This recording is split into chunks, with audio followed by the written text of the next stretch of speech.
Thank you for watching Truth and Justice with Vivian King. I'm excited to talk to Mr. Albert Yancy again, Mr. Albert Yancy Part 2, with my co-host, Mr. Damion Walker. Albert Yancy, as you might recall, did 10,006 days in prison. He has told me that it was 27 years, 5 months, and 1 day. That equals 10,006 days total.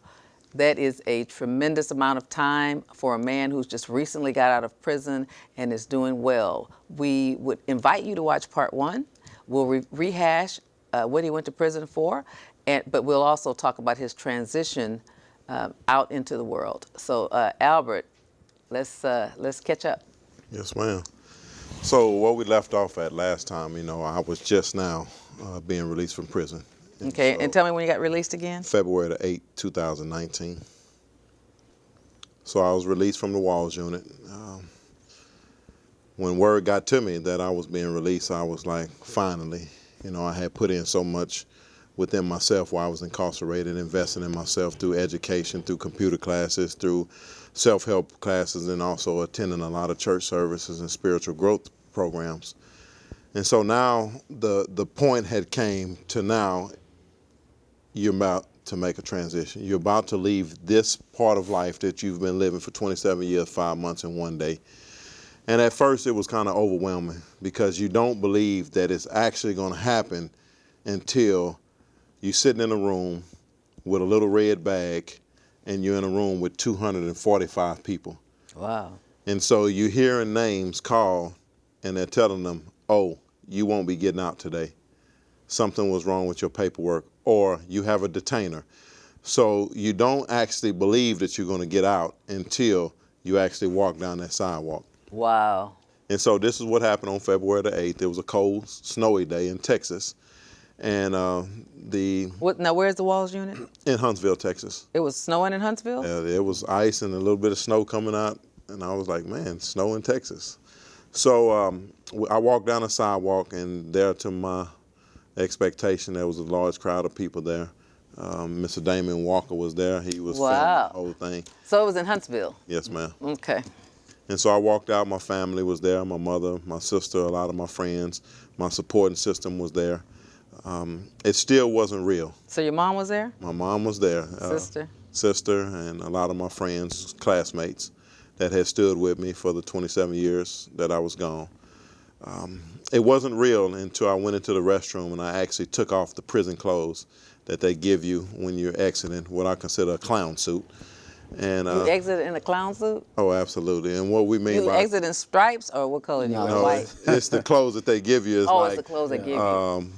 Some from the 70s. Yeah, I'm going to get you sucker type days, who's the Mac type of clothes. Yeah. And so I walked out of prison with that on, and I went into the restroom. So your family can't mail you no clothes to wear out? No, they can't. They can have them right there when you get out, and they have a restroom right there inside of the little family gathering. They have a restroom. So I went in there and I changed and put on my clothes, and we got into the van. And as I was going down the highway, everybody's handing me these different phones, and can you say this? Can you, and it was kind of overwhelming at first because I had to make a transition immediately from the Walls unit to my parole officers. Normally, why were they handing you so many phones? Because so many people was calling me. There was a lot of support while you was in. Yeah. So it was all the people who had supported, had prayed, had visited me, wrote me. Some people I didn't know, but they were just happy that it was finally over for my mother. Mm-hmm. And that's one of the things that I want us to be mindful of, the fact that it's just not about me. Mm-hmm. It's about me, it's about my family, and it's about the victim family who was impacted from this whole decision that I made on September the 7th. And so now we're making the transition as far as a family. And I get into the van and I'm talking to all these different people and, thanking them and showing my gratitude and appreciation for what they've done for me. And the first thing they asked me is, what do you want to eat? Went to Popeyes, got me something to eat. But the thing that was overwhelming for me is the phone calls that we continually got from the parole office. So as soon as you get out, the parole office is calling? For me, Yes, I had to report immediately to the parole that day. In Houston or Huntsville? In Houston. So I had to drive from Huntsville directly to the parole officer on Richmond Avenue in Houston. And this was overwhelming for me. And the reason why is because as soon as I walked in, Mr. Yancy, you're the one we've been waiting for. And I was afraid because here it is, I've done all this time and I have to go from prison to the parole officer and didn't know what to expect. But it was here that they gave me my instructions of what I can and can't do, the classes that I had to attend, etc. And so they told me one thing. They said, hold your cell phone. We're going to call you. Let it ring twice. And when it rings, answer it, and it'll sync your leg monitor with your phone. So I held on to this phone like I do oxygen in my lungs. I know that's right. And it never rang. Did you do it in front of the parole officer? No, they wanted me to wait till I got home because the box for the leg monitor is at your house. And so I went home and nobody called that day. Was the box already there? Yeah, they set it up before I got there. The parole officer there come out. They know that I was getting out that Friday, so the parole officer went and set it up that Wednesday at the house so it'll be there. No one called. I text my parole officer, no answer. And now I'm getting nervous. Yes, because I don't want to go back. Saturday I text again, I get a call back, everything's okay, you'll report to me on Monday. So I reported in on Monday, and I told her, I said, I apologize for calling you on Saturday. And she looked at me and she said, Albert, what are you afraid of? And I said, I don't want to go back to the place that I spent 27 years of my life. And I began to break down and cry. It was very emotional for me. And she calmed me down and she said, I want you to watch a film when you leave here. And it was the Khalif Browder story. I never seen. Is it a good story? Absolutely. How do you spell that? Khalif Browder. B-R. O-W-D-E-R. And that's the one that Jay-Z done, yes. Where the guy went into prison at Rikers Island. And I won't ruin the story for you what happened, but it's a good documentary. Is it on, what station is it on? Netflix. It's on Netflix. Oh, it's Netflix, okay. And so it's a good documentary. So I sat that weekend and I watched it. And I said, that won't be me. And don't so say why, because we don't blow. I won't say why, but I said that won't be me. I invested too much of my time building myself up for this moment. And so I immediately began to fill out job applications, and I made a connection with the workforce. Let me ask you this. Does your parole officer give you a list of places to go get jobs, or where'd you get your list to make job applications? Just networking. Parole doesn't give you a place to go and look for a job. They just tell you that you have 30 days to get you an ID, and then you have to find employment, gainful employment in a certain amount of time. And there's a difference too. So you have parole and you have reentry. So parole is basically the supervising aspect of it, and reentry is supposed to be that aspect that helps you find employment and it helps you with a lot of resources. But from my experience, because reentry is fairly new with the system where how it's moving now, they don't really interact with each other a lot of times. And in the work that I do, I've talked to a parole officer because I was trying to get one of her guys to come to the training, and I talked to a reentry officer. And she was trying to help the guy, but their office was right next to each other. Really? And it was an hour and a half on trying to get this guy who was on a monitor to get him approved to come to change his schedule. A parole officer and a reentry officer whose offices were next to each other. They told me this here. And an hour and a half just to get an answer that he could come. They don't really coincide with each other. That does make sense. And so I went to the Workforce Solution, and I sat and I talked to a lady by the name of Miss Evelyn, and I shared my story with her. And she looked at me and she said, Albert, she said, I would be doing the city of Houston and you a disservice if I just told you to come in and get on the computers and look for a job. Because we have to be mindful of the fact that computers was non-existence when I went to prison. Right. You wouldn't know how to do that. I wouldn't know how to even start there. And so she picked up the phone, made a call to Work Faith Connection, and it was an 8-day boot camp, and they teach you how to do job interviews, how to fill out a resume, how to fill out an application to show the gaps of where you've been and what you've been doing all of those years. So they helped me to formulate a resume and to fill in the gaps and take the jobs that I had while I was incarcerated, a clerk, in the fields, in the kitchen, in the laundry, as work experience, and put that on my resume. So they asked me what did I want to do as far as my job focus, and I told them that I would like to be an auto sales representative. And Why? so, Because Damion had done that? no, I didn't even know much about Damon's experience, but I have some other friends that done car dealership as well, and they're doing extremely well. So I wanted to kind of like pattern myself after that, because everyone told me, Albert, you'll be good in sales. I had heard of Damion doing his car sales, and then the guys who I know, they patterned after him. So he was kind of like the forerunner of all of us. So I've graduated from Work Faith Connection, and less than 30 days after graduating, I had got me a job at South County of Sealy selling cars in Sealy, Texas. So within 30 days? Within 30 days. Now, was this your first job, now official job? This was my first job. This was my first job application. This was my first resume and my first job interview that I ever had in life. Wow, so tell us about that interview. So when I went into the So did they call you in? Was it an online application, or did you take it there? well, Work Faith Connection is co-partners with South County of Sealy, so they have a relationship with each other. And when I put on my job focus that I would like to sell vehicles, they immediately called South County of Sealy, the owner by the name of Mr. Lewis Brazelton. And so he called me up like maybe a week after I had graduated from Work Faith Connection, and we met at a Waffle House, and me and him talked, and I shared my story with him, and I shared my life with him. And I said, you know, one of the things that I'm not looking for handouts. I'm just looking for opportunities. And he went back and talked to his sales manager, Mr. Raul Guerrera, and we had another meeting, me, Mr. Raul Guerrera, and then also Mr. Lewis Brazelton. We had a meeting, and they interviewed me and said that I was a perfect fit for what they're trying to do for the new store that they had just opened. And so exactly, I got out of prison February the 8th. I started working at South County of Sealy May the 8th, exactly 90 days after being released from prison after serving 27 years. Wow. Now, what is South County of Sealy? What is that? That is the dealership. Oh, that's the name of the dealership. That's the name of the dealership, which is now Brazelton, Chrysler, Dodge, Jeep, and Ram.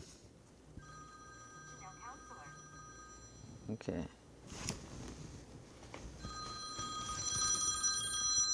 So, all right. Well, okay. So South County of Sealy used to be the dealership name. Now it's Brazelton. Brazelton. Okay. And so they were the co-partners. Yes. So they hired people that came from Work Faith Connection. Yes, ma'am. As salespeople and other and mechanics and other Porters, jobs? salespeople, and porters. So whoever goes through Work Faith Connection, what they will do is they will interview. If somebody feel like that they're a good fit for that organization, then they will call them in and do an interview. And so I'm the second one that they've hired in that position. So how have you been doing since you've been there?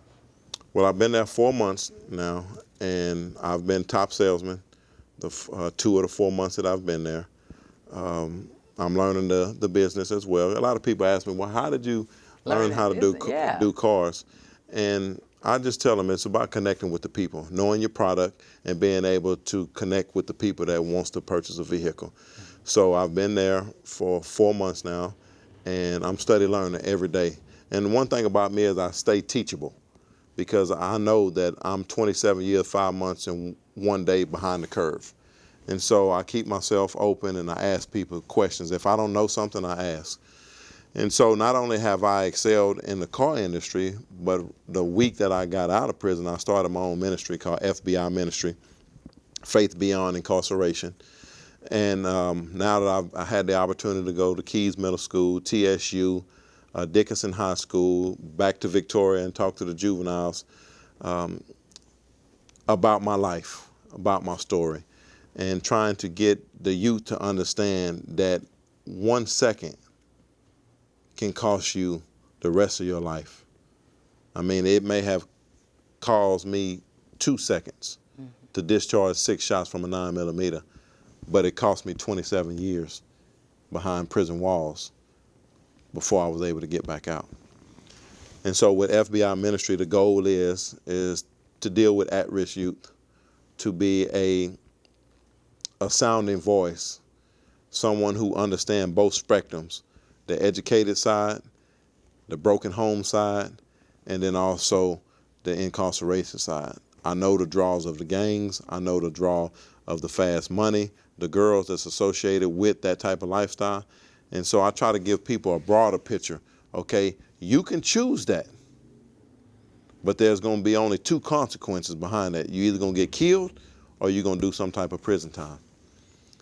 And so not only have I done that, I've been back into the prisons, talking to the guys and girls already, talking to them, trying to encourage them. And next week, I'll be flying out to San Francisco for Vera Institute, where they're flying me to San Francisco to speak at a conference of why offenders should have access to college and Pell Grants while they're incarcerated. So now, who's having you do that? It's Vera Institute. How do you know Vera Institute? Alvin Community College is the college that I graduated from. And when I graduated from it, I went back to the college and talked to the professors. The first group of professors that I was asked to speak to were the professors who they had hired to go into the prison system. So I shared a little bit about my life with them and how vital education was in my life that helped me make the transition from who I was to who I am now. And that's one of the things that I tell people all the time. Who I was, I was. I can't run from that. I can't undo that. I can't change that. But who I am is who I am. And so I went in, I talked to the professors, and then the next group of professors I talked to are those who were some of my professors. And so I had the opportunity to let them know that in a place of darkness, that they were a ray of hope, a ray of light. You know, all of us would agree to the fact that people should have choices, you know, and a lot of men and women who are coming out of prison, if we want them to select a banana, but the only thing that they have had before them is oranges, then that's all they have to choose from is oranges. And so the education in the prison system allowed me to see something other than what I had been taught growing up. And so it was my escape route while I was in prison. It allowed me to see life on a whole nother level. It allowed me to see that, hey, I can accomplish something even in the midst of the belly of the beast. And so it was there that I found myself. I found my talents. I began to participate in different programs, Toastmasters, Alpha, church services, computer classes. And I seen other people following me. And they wanted to do the same thing. And so that allowed me to see that even where I was at, I was a leader. And I didn't even know it until people started telling me, Albert, I see what you're doing. I want to do the same thing. And so now that I walked out of prison, I'm still getting the phone calls. I'm still getting the letters. People want change. And so now that I've been home, I've been trying to be that change, because so many people make an exit out of prison, but they don't stick to the plan. And that's why I named my ministry FBI, Faith Beyond Incarceration. While in prison, everything is about faith. Faith, God gonna take care of my family. Faith, I'm gonna get a visit. Faith, I'm gonna do this. I'm gonna make parole. My case is gonna get overturned. But the moment that they get out of prison, they begin to walk by sight and not by faith. And so every step that I've taken, even when the naysayers and the people who don't agree with the decisions that I'm making, it's all been working out because I'm walking by faith. And so the biggest hurdle, that's all the good stuff. There's also some rough stuff that comes along with making that transition. For me, the biggest one in Houston is that I'm not allowed to go back to Victoria, Texas, where I was raised at. So me reconnecting with my family has been difficult, because the only time that I can see them is if they leave Victoria and come to Houston, because I can't go to Victoria. The second most difficult thing for me that I've seen since I've been home is housing. I have a job, I'm paying taxes, and can't even get an apartment because I've been convicted of a felony. So what do you have to do? Have to still stay with somebody. Well, another thing I think people can do that have been incarcerated is rent a house. You can rent houses in there, but I know houses are a little harder because you don't have like the maintenance man. You can just call to come fix something, and it might be an older neighborhood, but you know you can rent a house because We just talked about that too. So I was gonna give him some advice on an agency that I was with today, and they are helping men. I heard about a story about 5 men today that were formerly incarcerated that got houses, and that was my situation. I had to get a house. And I think I told you I'm scared to sell my house. I want to sell it. I have equity. I'm scared to sell it because I've never had to go fill out an application per se. After 9 years, you know, I went from a transitional facility to a private owner of an apartment in 3rd Ward to buying a house, to purchasing a house. I've never really been in that market to go because I want to rent. I'm tired of mowing my yard. I'm tired of doing all that. Right? I don't want to do it anymore. But that's true, and that's the path that we have to go to. Through, it seems like there's extremes. Like, you can always pay someone to mow your yard. And I do pay them to mow my yard, but that's on top of this, on top of that, yeah, on top of paint and all that Well, stuff. sometimes in an apartment, it might not be so good, though, because it's noisy people next door. If you get the wrong neighbor, apartments are awful because the walls are thin. Yeah. So, you know. I want a townhouse. You can hear them, they can hear you. I don't know, I've never really stayed in a townhouse, but I know apartments can be pretty awful sometimes. And then to me, it's just about, you know, wanting that your own space. Right. You know, without having to be subjected to a drug-infested neighborhood or to where prostitution is going on, et cetera, et cetera. If I'm making decent money, if I'm living right, then why can't I choose where I live? Yeah. And so, and it's just not for me. What about other people that's coming out behind me? And so that's one of the things that I'm seeing since I've been home, is the transition housing, of trying to get your own space and having someone to say, I see you for who you are, not who you were. Right. And so that's been one of the most difficult things, you know. So the South County of Sealy, that's in Sealy, Texas? Yes, ma'am. So do you live in Sealy now? No, I stay in Houston, so I have to drive from Houston to Sealy. How long is every that morning. drive? About an hour and 10 minutes. Oh my God. One way. So you had to get a car when you got here? Yes. I had to, matter of fact, I bought the car from where I work at. So, Got a good deal? Oh, absolutely. Okay. Yeah, I got a good deal. So, but the transitioning has, it's been a road that needs some work. We have a lot of, in the Houston area, there's a lot of different areas. Damion works at one, Work Faith Connection is one, Workforce Solution is another one. And what I've learned is it's in your want to. Do you really want to make it out here in this society? And so that's one of the things that I've been just focusing on is what can I do to make it better for somebody else? It's easy to mess up out here. And I tell guys that they call me all the time and I tell them, you've proven that you can do time. Right. Now prove that you can do freedom. And when I tell them that, it makes them think because it's so easy to go back into the penal institution and it's difficult to get out. So a lot of the things that I've been going through out here, I had to actually do an inventory of while I was incarcerated.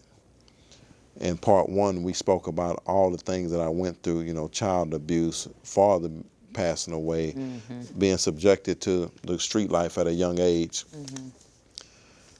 So it was unpacking some of this that has helped me out here.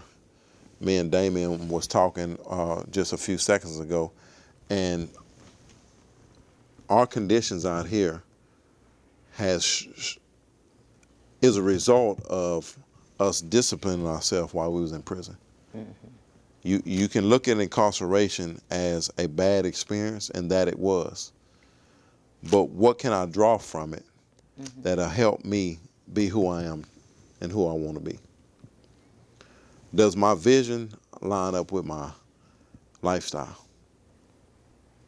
this is what we have to ask ourselves every day. Does my vision align up with my lifestyle? So what, somebody cuts me off on the highway? So what, I have to wear a monitor? I walked on the other side of a yellow line with my hands behind my back for years. And so it's just the little tools that we can implement in our lives out here that we learned over here. And so rather than seeing the glass half full or half empty, I just see the glass overrunning. Mm-hmm. It's not going to be half full and it's not going to be half empty. It's going to be overflowing, because everything that I've learned, my worst day out here is better than any best day that I had incarcerated. That's a great way of looking at it. It's a really good way of looking at it, because it was so hard on you. I always wonder why people get out and they have a hot head still or a hot temper. But if you use some of those tools you had to use to adapt to prison life, like you said, it's got to be better to be free. Yeah, and be patient if somebody cuts you off. Be patient, just turn your head. I mean, it's not the end of the world, and it's not worth going back to jail for. Thank God I'm driving today. Mm-hmm. And when I go to work, I have to take 99. Mm-hmm. And I pass by the last unit that I was at every day. And I just look over there, and I was like 7 months ago, that's where I was sleeping. Mm. And so as a result, you have to be thankful for every moment that you're out here. Do you see that the people that you kind of help get off of situations, do you see them being grateful knowing that they have a second chance or another opportunity? Because sometimes people never had a first chance. But when you were being a lawyer, did you see the gratefulness in the people that you helped? Just a few. Mm-hmm. I mean, there were a few families of guys who were doing wrong that were really helpful. I had a Puerto Rican group that was really grateful. Mm-hmm. I've had a few people that I got off on murder cases that it was really self-defense, and they were facing a lot of time, but I helped them, get not guilties or things like that. A couple of rape cases where people have actually kept in touch with me through the years because they were grateful. But by and large, most people are not grateful because they feel like I shouldn't have been in this situation anyway. Mm-hmm. Most people don't have grateful hearts. Mm-hmm. And I think you learn in your Christian walk and in the incarceration experience that gratefulness is part of our rehabilitation. Mm-hmm. You have to be thankful for every day that God gives us, that we're in our right minds. That used to sound crazy to me when I was young. I woke up in my right mind. When people used to say that in church, or old people say that. But now that you see so many people in their wrong mind, it's people who never went to prison that's your age. You won't get to see them very much because you can't go back to Victoria where you were, that are walking the streets derelicts. Yeah. Oh, absolutely. Got some bad dope. I'm sure you saw them in prison. Crazy. And have gone crazy. And so it's important to be thankful and grateful, and because most of us have more years behind us than in front of us, particularly me at 60. So, I got to be grateful. Even for a bad day, I got to be, thank you, Jesus, that I'm alive. I lived through it. So something hurt my feelings. Thank God I can still feel. Exactly. You know what I'm saying? Yeah. You got to, somebody break your heart. Well, thank God I still got a heart to break. You know what I'm saying? You just got to think of it that way and just say, let thy will be done. Yeah. I mean, at some point in life, you have to surrender if you're going to try to enjoy this life experience. And that was the biggest thing for me is I had to get to that point where I spoke about, laying on that floor in that cell and not wanting that to be the end. Even some of the guys that had testified against me in trial, I've had the opportunity to talk to them. Really? And tell them, that I thank you for being who you were, because if somebody done something to my family member, I would want someone to come forward with the truth. And so I've had the opportunity to speak to a lot of them and just tell them, I'm not mad at you, I'm not angry at you. I hear the stories of how they're living, and the only difference between a brown bag and a 40 ounce is a 64 ounce in a brown bag. So a lot of things in their life hadn't changed, and I look at, well, had this not happened to you, where would you be, Albert? And so on the journey that I was on at that young of age, I know I would have been killed because I was from 0 to 100. There was no medium for me in anything that I'd done. It was either all in or all out. And so the bigger picture is that I made it through 27 years is not something a walk in the park. Ooh, Lord. And so, you That's know, a lifetime. it's a lifetime for most people, but it gave me life by being able to walk out. And, you know, I was just talking the other day to someone, and I was telling them about the fields, you know, working in the fields. When I first got to the fields, and this is something that you've never done, and you got officers that allow another inmate to hit you because you're not getting enough grass, or you fall out in the sun and the officers tell them to drag you in the ant pile to make sure that you are actually fainted, or send the horse over there to bite you to see, you know, all of these things that I witnessed, people cutting themselves, people hanging themselves over the years, and you can't allow that to get to you. How did you not allow it to get to you? Because you just was starting. You didn't have a lot of development. You had your father, you had your mother, but you didn't have a lot of comprehension development. You figured things out in the streets, of course. You figured things out when you got to prison. But how did you not let murder and death and psychosis, how did you not let that get to you? Well, the only thing that I've done is just continue to examine, you know, why would that person want to kill himself? Why would that person want to take a razor blade and swallow him? Why would a person want to put a sheet around themselves? And so you begin to look at the conditions of those people, and you say, I can't end like this. I love myself too much. I have a family that's waiting for me.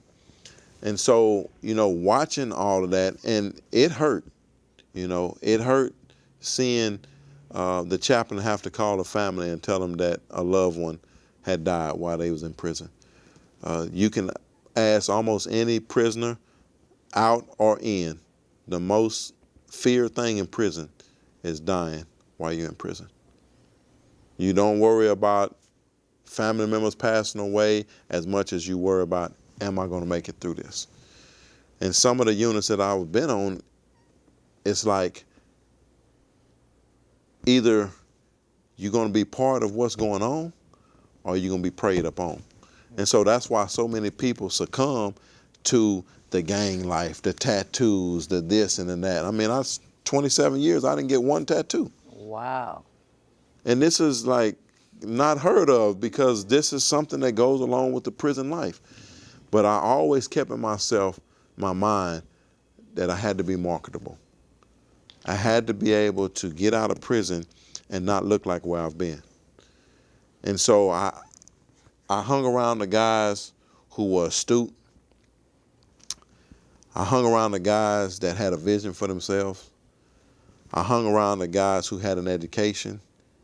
And I said, if I'm going to be here, this is what I'm going to be doing. Now, what group of guys, because I want to tap into something, what group of guys that you learned from that came to prison, what was the best group or section of men to learn from? Like, what was their background, what was their job, what was their experience? Most of the guys that I sat down with and I learned from are people who had their own businesses. I didn't look at ethnicity. I had been broken free of that identity crisis while I'm probably around 16 or 17 years in the prison system. How did you do that? By realizing that it's a mindset. You know, my upbringing was white versus black. And then I realized that we're all in prison together. Right. So there has to be something good about all of us, even though we made poor choices. So because at 8 years old, I had my own business, I was always gravitated towards the stock market and having my own business. So I began to draw on other people's experiences. Like if I see a man with children, I don't have any children. Man, where your children at? What do you do? Da, da, da. And so I would ask questions for them, and they would help groom me in the business spectrum of life, in the parenting spectrum of life, spiritually. So I would find something that's worthy in those people and begin to hang with those people rather than the people who you get tired of going to lockup. You get tired of going to lockdown. You get tired of going to closed custody. You get tired of not being able to have a dial bar of soap because you on commissary restrictions, so you have to use a little bit of lye soap. You get tired of your Colgate toothpaste taken from you, and now you have to brush your teeth with tooth powder. You get tired of that. And so whenever you get to the bottom of the barrel to where you get sick and tired of being sick and tired, they say you gravitate towards, you show me your friends, I show you your future. It's the same way for the good as it is for the bad. You hang around people who are doing things, yeah, they made mistakes, but I can even learn from your mistakes. Guys who used to get out of prison, man, why you come back to prison? Exactly. Doom. And that's how you learn a lot of times. And mine was the military guys. I would love to hear, especially those guys that went to Vietnam. I've been incarcerated with people that went POWs for 4 and 5 years in Vietnam. And so they were telling those horror stories, but they would all be around each other. And I'd never been to the military, of course, but I wanted to be in that circle because they were pretty much everything. The Marines, they had the businesses, they were successful, and that's what people in our situation look for. We look for success in the midst of the belly of the beast, as you explained it. Yeah. And again, mine was the military, and I love to hear a good story. Yeah. I sit down and listen to a good story any moment, and they had some of the best stories. And I was incarcerated with some of the more popular or famous military guys that did stuff, and they came back. And for instance, there was 2 guys, they served in the war. One was from Waco, Texas, and one was from Mississippi. And they served together, and they were at the same prison. And when they saw each other, it was just crazy.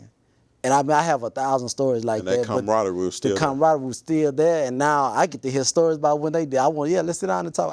I'll buy the coffee. I don't even drink coffee. Yeah. I'll buy the coffee, y'all. Let's sit down and tell stories. So there are groups that you can learn from, the people that went to college, or say the people that went to businesses.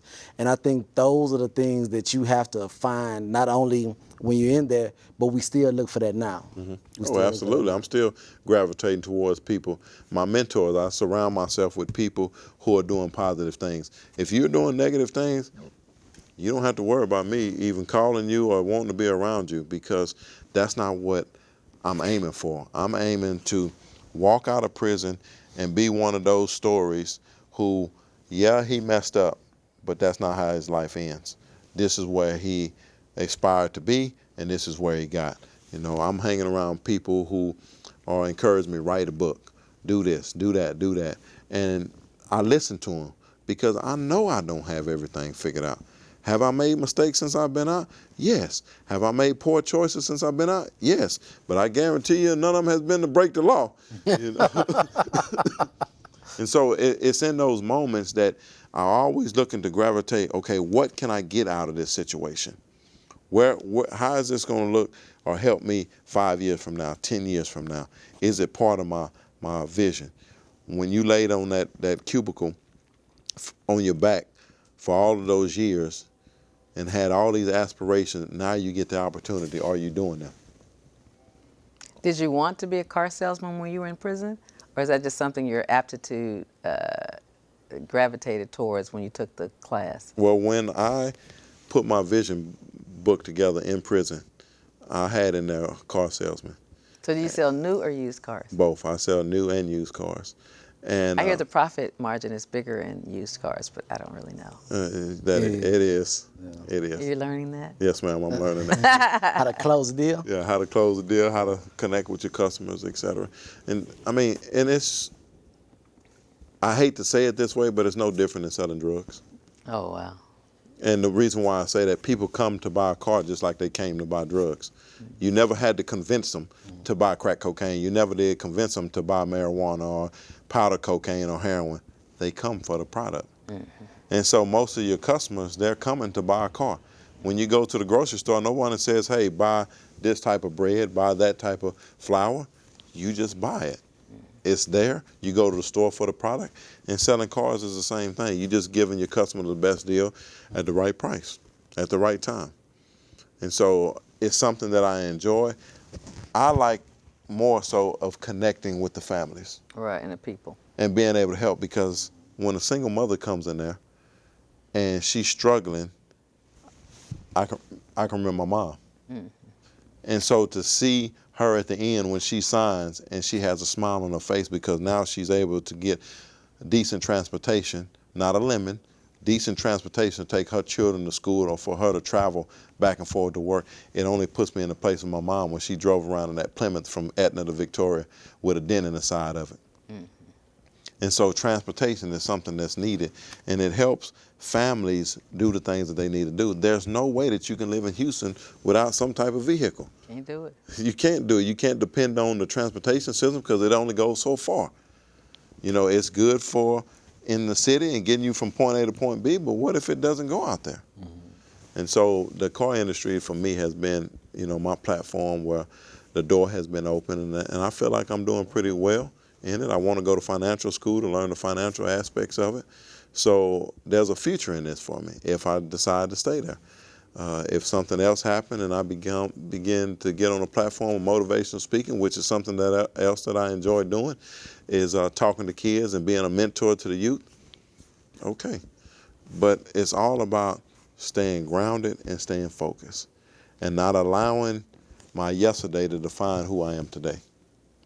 And that's what I continue to do. Wow, that's powerful. So how, I know in the car salesman business or car sales, there's a lot of downtime when people are not there. So you have to do a lot of interacting with your coworkers or your friends or the people who work there or talk on the phone. So how is it connecting with these people that have had a totally different lifestyle than you? 27 years in prison, some of them probably never been to prison. So how is that conversation? Well, none of them know that I've been to prison unless that opportunity opens up itself. I see. I don't share that with everybody. Oh, I thought maybe, you know, like when the new person comes to work, the boss might have told people, okay, now he's been to prison, be cool. Your coworkers know? Yeah, well, my coworkers, yeah. Okay. And No, I'm not talking about your customers. I'm Yeah. talking about your coworkers when the downtime is going on. You know, like when you have no customers and it's kind of slow. Because I know it's long hours at car dealerships. 9 a.m. to 9 p.m. Yeah, so if it's slow, you know, how do you interact with your coworkers who know you've been to prison, but they haven't been? What's your conversation about? Well, his just like he said a while ago that how he got around the Army guys and talked about the Army, et cetera, they get blown away by some of my stories, you know. At first, they thought I was playing because looking at me, you can't tell that I was been gone for 27 years. I don't act like it. I don't talk like it. But when I began to share a lot of aspects of life, and we got some young guys that I kind of talked to, pulled them to the side and talked to them, and then one of the guys brought his son up there who was getting expelled from school, so I got a chance to pull him to the side and just share my life with him. But my life, I don't feel like it's just defined by where I've been. You know, I'm more than prison. And so this is what I try to explain to my coworkers, that I'm more than where I've been. So let's talk about something else. Let's talk about how you can make me a better car salesman because you've been doing this for a while. Right, you can listen to their stories. And that's normally what I do. I'll sit around and I'll talk with them with their stories, but a lot of times I'm on the computer still trying to connect with customers because at the end of the day, I'm there to do a job. You know, there is some downtime to where we can laugh and have fun and be a family. We have Bible study every Friday at the place. And so as a result of that, there is downtime, but I try to make it productive downtime. Do you lead the Bible study? I co-lead with the owner. The owner of the business is the one who does the Bible study voluntarily. You don't have to go if you don't want to. And then I co-lead with him. And the funny thing about it is that what we're learning now is one of the classes that I took while I was in prison. What is it? Discipleship. And so now that's what we're doing there. So it's regardless of how big the world is, we all are connected one way or the other, whether it's through our career, whether it's through our God, whether it's through family, whether through bloodline, etc. All of us are interwoven, connected in some type of way. Just like you said, one was from Mississippi and one from Waco, but yet they had the same experience. And so that's what you try to do, try to find the commonalities of the people that you're around. And if you know what you want out of life and you know where you're going in life, if that person doesn't fit, then you need to X that person out.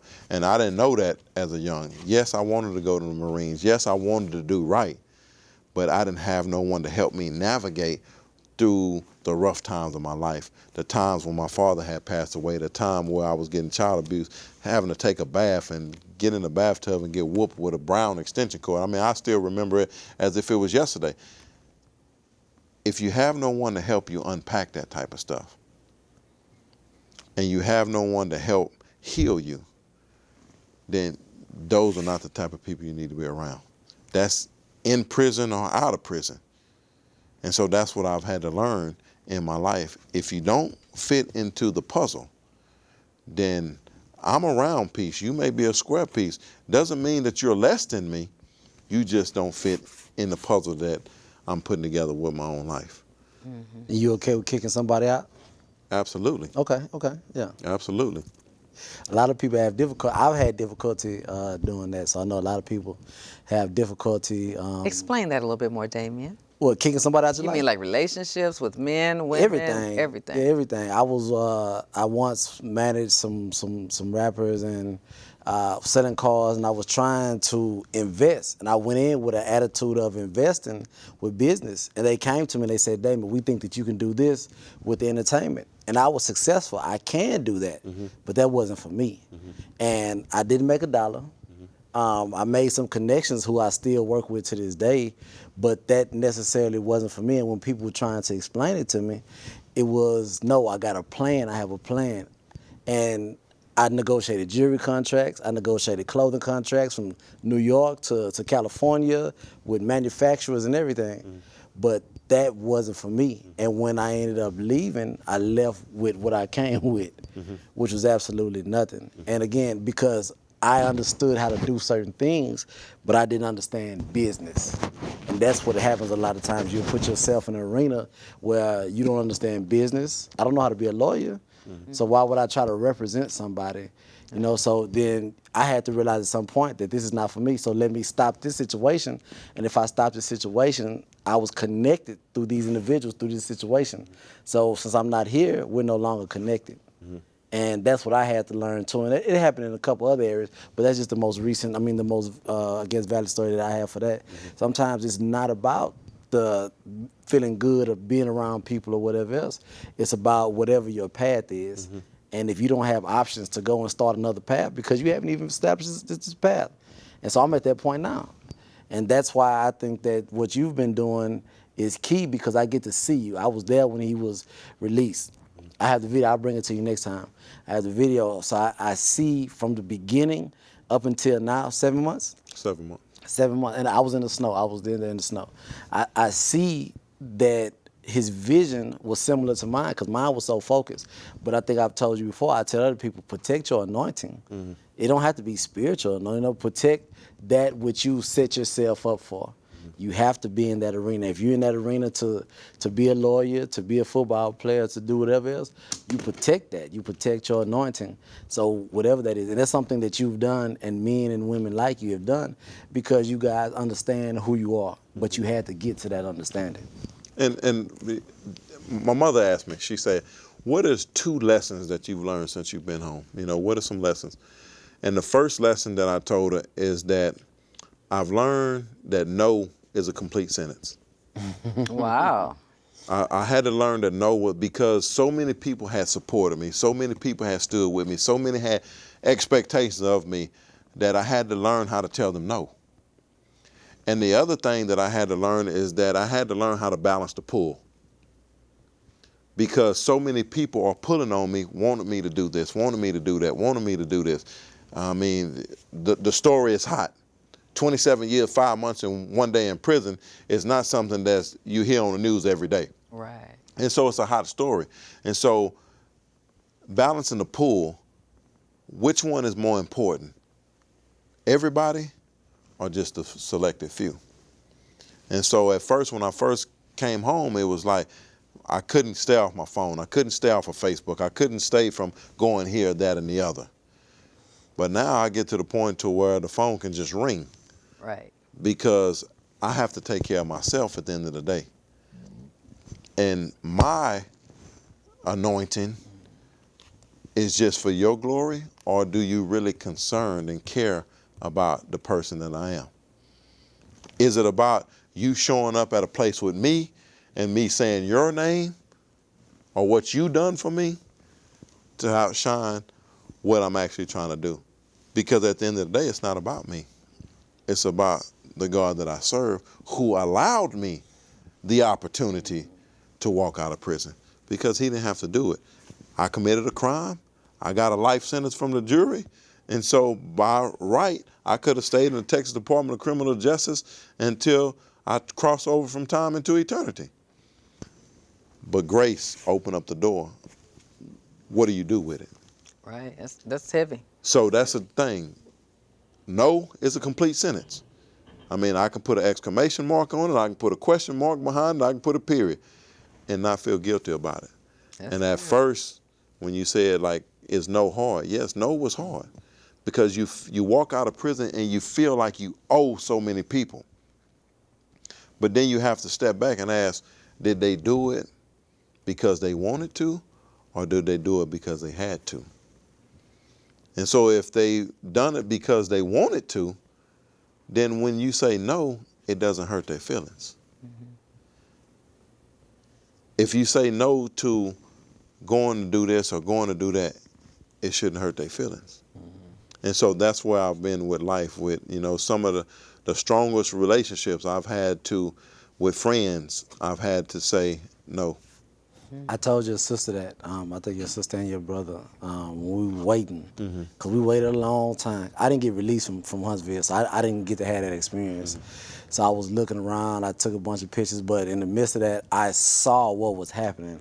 Because on the ride, I rode down there with them. So I parked, you know, and I had some video, and on the way down there, I just heard the stories I heard, and I became concerned.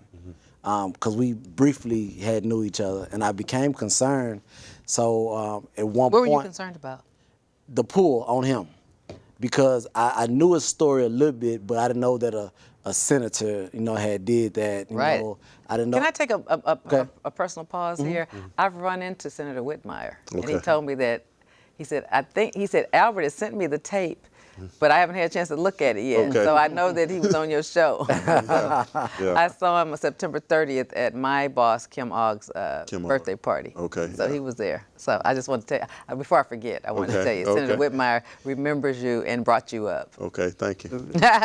So I saw what was happening. And I've been around a couple other people in that situation where when they came home, everybody was pulling. So I knew that he had great things established for him. Like, that was understood. Like, I've heard about him for a long time. But when I saw the family's excitement and those that came down there with support, when I saw that excitement, I was like, they have to understand. So I pulled your sister aside, and I think your brother-in-law too, and I told him a couple things as far as, like, you have to be mindful. You have to be mindful because it can hurt a person. If you wouldn't have had the control you had, it would have hurt you. Oh, absolutely. It would have hurt you too in your development because you have to adjust to society. You didn't understand relationships on the level that they were about to be presented to you. Right. You had never, like a guy told me, you had never rented a house. You had never did fill out bills. You had maybe knew and you gave some money to it, but that never was all on you. So when you have people's expectations on you, that's one thing that I knew was going to happen to you. And I did have a conversation with you about that. But the main thing that I knew that he was going to be able to control it. And that's what I tell guys when they come, like, okay, your mother, I need a job. Like, you have to breathe, and we don't know how to breathe. Like, we don't, OG1 told me, Reggie, he say, man, we always here.